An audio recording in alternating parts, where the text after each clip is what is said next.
Hello again. In the last video, we looked at the origins of the current international global order. We saw how, after the First World War, the hopes for peace and prosperity that had been based on the creation of the League of Nations had been shattered. We also saw how American policymakers, already used to government intervention in their own domestic economies, were willing to consider the creation of stronger and better global organizations to manage the world economy.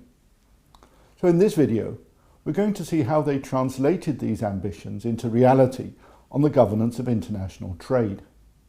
We will examine the achievements of this policy and the evolutions of the institutions responsible. It's important to realize that the initial American ambitions in the field of trade were far more ambitious than the eventual outcome. In 1947, the Economic and Social Committee of the United Nations convened an international conference on trade and employment to be held in Havana.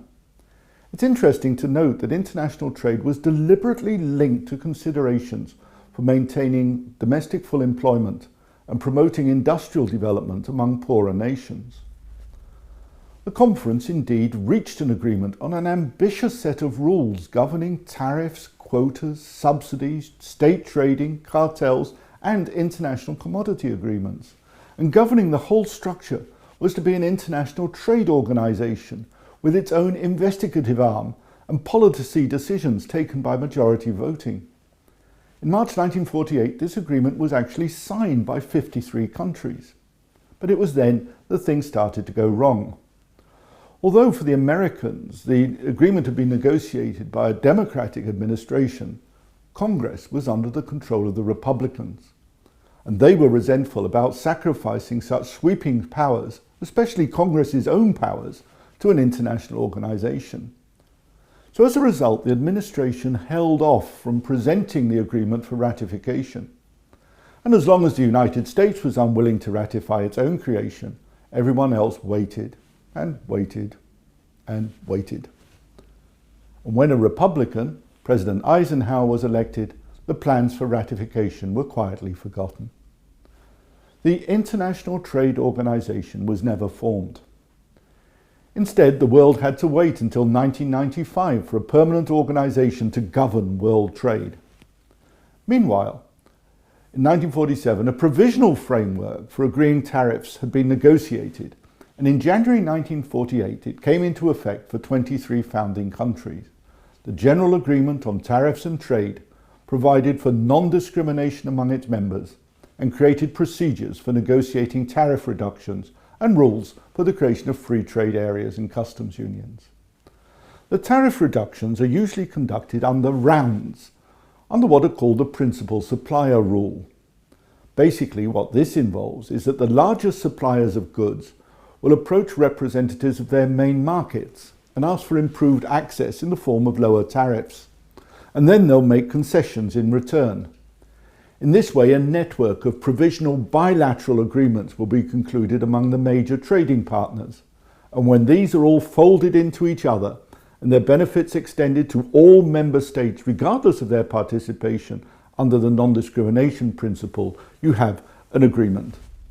The United States generally joined in by Congress granting the President a limited time mandate, usually 3 years, to take part in negotiations. By the early 1960s, the argument began to gain ground.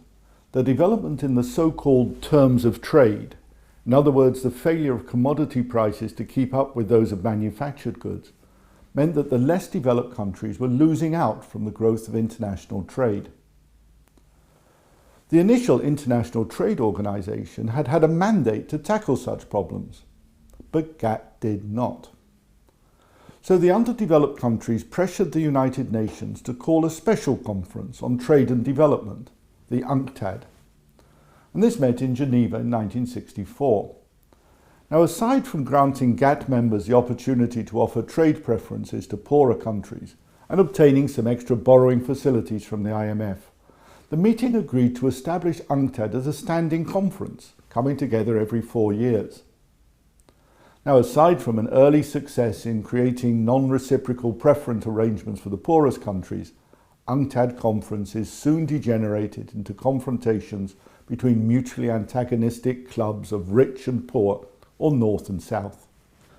Meanwhile, it's not as though GATT had done nothing.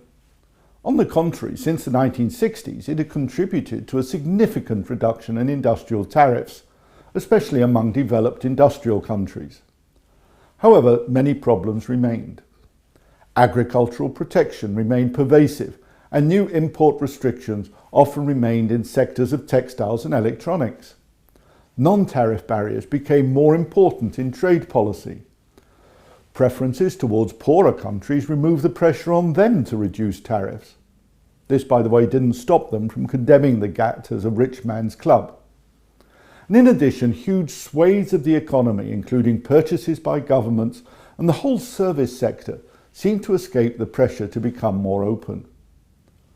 And finally, trade disputes, especially between the United States and Europe, were allowed to fester without being resolved.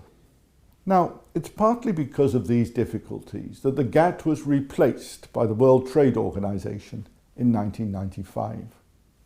One important change was to establish the WTO as a permanent organization with a permanent structure and a supervisory function.